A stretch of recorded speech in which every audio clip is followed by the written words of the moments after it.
Hey folks, this is Jake here at Canadian Cutting Edge. Happy holidays. It's after Christmas now for you guys. For me, it's Christmas Day. My wife and I are home alone, having a good quiet day together. The next few days are going to get very busy. Our family's coming over.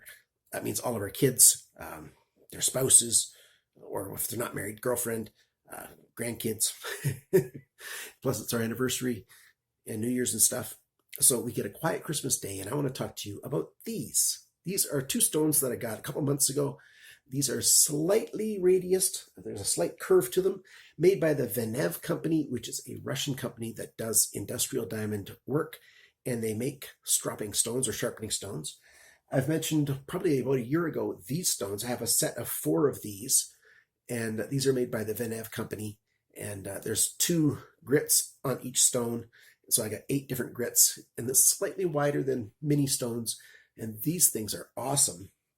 And so I decided I wanted to get something for my recurve blades, so a blade that has a, not just a belly, but a sweep in it. That's a recurve. But these are not these are not a low cost item. I got a set of these, the 4 stones with 8 grits, right around 150, 175 US dollars, I think it was, brand new, back when I got it. These are 30 US dollars each. They don't come with a backing on them, the aluminum plate. They come just with the stone. I'll give you close-up pictures so you can see these things. But I dropped this one the first day I was testing it, and it broke right in the middle, broke right in half. And so I decided to set them aside until I got the blanks and to epoxy them on there.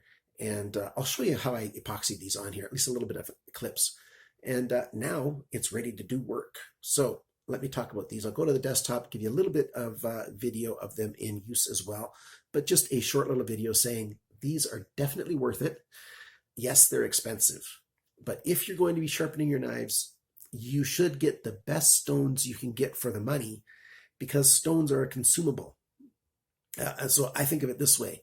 I can get really cheap stones and buy them often and be frustrated at their performance at every time I sharpen. Or I can spend more money. I don't have to buy them as often, so I save money in the long run. And it's much more of a pleasure to sharpen the knives when I am using the stones. So if you are sharpening knives and you can at all possibly afford to get diamond stones, they're definitely going to be worth it. But not all diamond stones are equal. I can tell you that much right now. I've had a number of stones that are diamond and they're not. But these by VENEV are industrial diamonds, and they're diamonds in the genuine sense of the word. But industrial diamonds means they're diamonds that aren't gemstones. Either they're black or they're dark gray, or they've got all kinds of different weirdness to them in terms of their coloring and appeal. So they're not commercial diamonds in the sense of for jewelry. They're industrial diamonds, which means they're just as hard, but they're used for work. So let's take a look at these.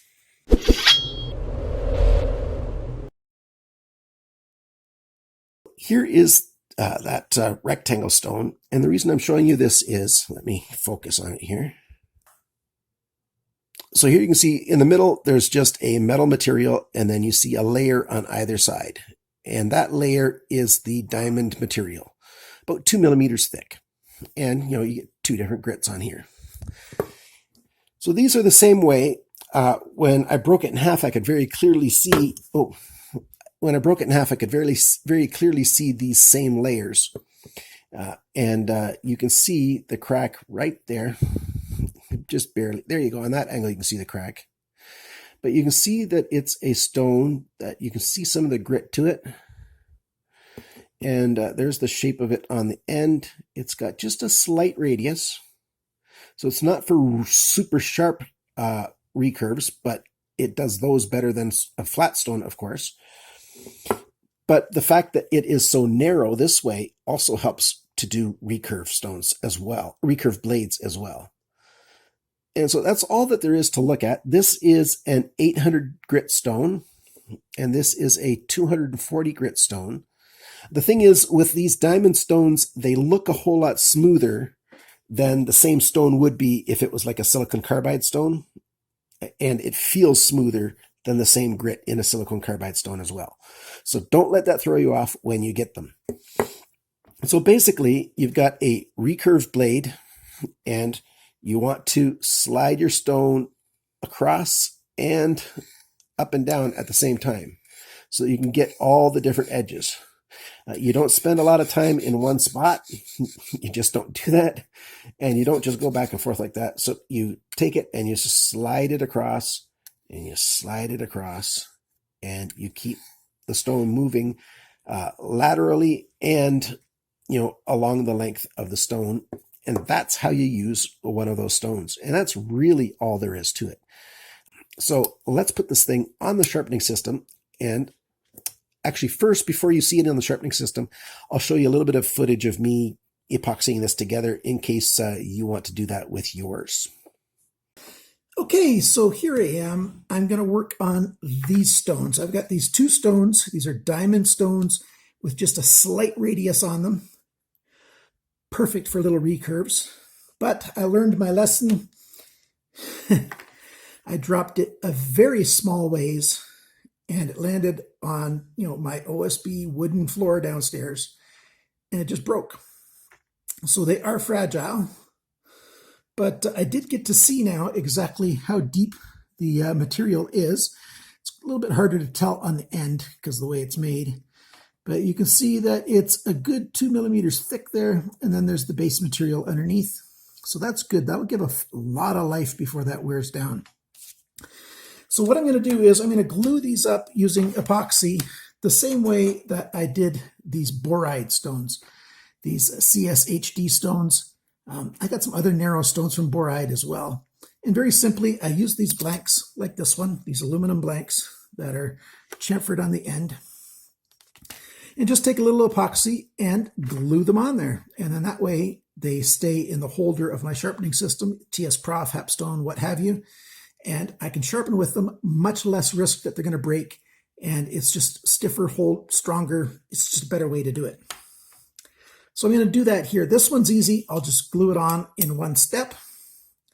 But this one, it's going to have to be epoxied on in 2 steps if I want the best chance of it working well. So what I'll do is I'll epoxy one piece on, let it cure. That way I don't have to hold 2 pieces with a clamp and hold it together and hold it down all to get it glued up. I'll have one in place, and then the other one I'll be able to put into place and hopefully bring it so close that there's going to be, it's not going to be perfect and it's not going to be as good, but hopefully it'll still function if I can get it close enough together. So now it's time to do this other side. And what I've done is I've clamped this piece, the C-clamp on here, piece of wood in between so don't scratch it up. And I've got these rubber bands, and you'll see in a second what they're for to help out. So you guys have figured it out already, I am sure. So the first thing I got to do is get some more of the epoxy. So it's going to squeeze out. I'll have to find a way to take it off later on. But there we go. Like that. Rub it around, get a good contact, and hope that I can get it on as straight as possible. And I'm not trying to get straight with to line this stone up with the back. I want to line up the crack as best as possible. And use, these aren't holding quite as tight, so use these to hold it down. I'm sorry I'm off screen half the time. It's just the nature of what I have to do here.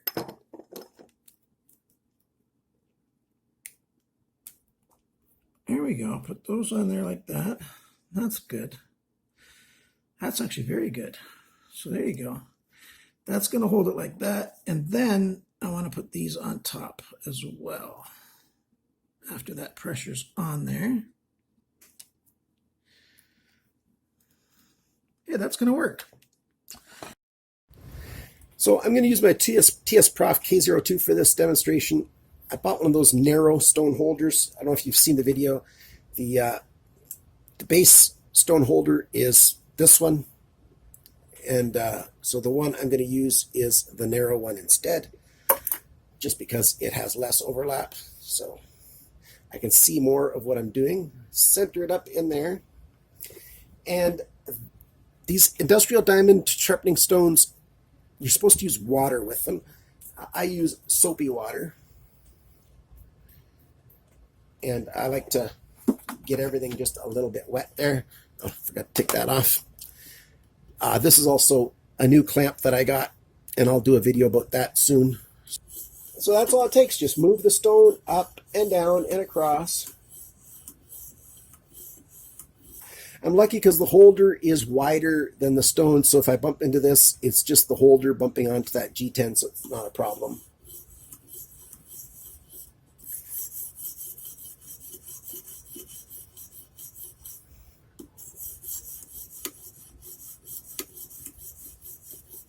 So these stones are not designed for creating a mirror edge on your knife. They're designed to create a good cutting edge. And a good cutting edge has really tiny, a really fine edge with tiny little teeth on it.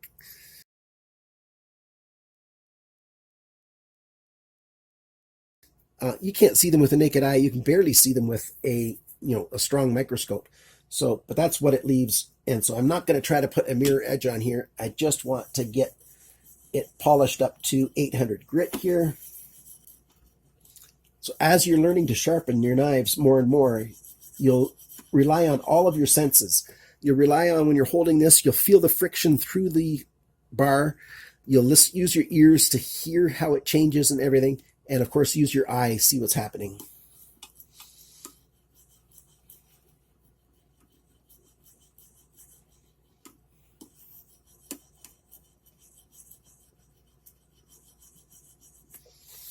And there you go. That's all there is to it. And now I'm going to put on a flat stone and sharpen the belly of this knife as well.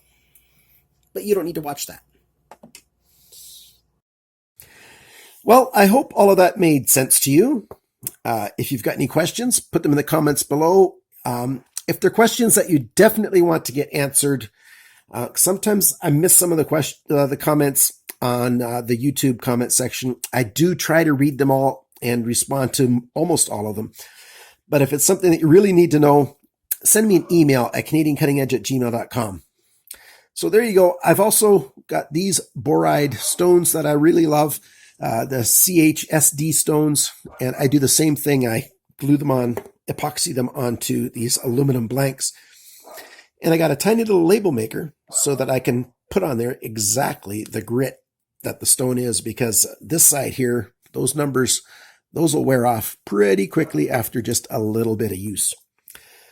Same thing on here. Thanks for liking. Thanks for sharing, commenting, subscribing, and all the good things you guys do for me. Happy holidays. It's almost New Year's Day. You might get this video posted after New Year's Day. I'm not sure. But thanks for watching, liking, sharing, commenting, and subscribing. Remember, guys, always cut towards your chum, not your thumb.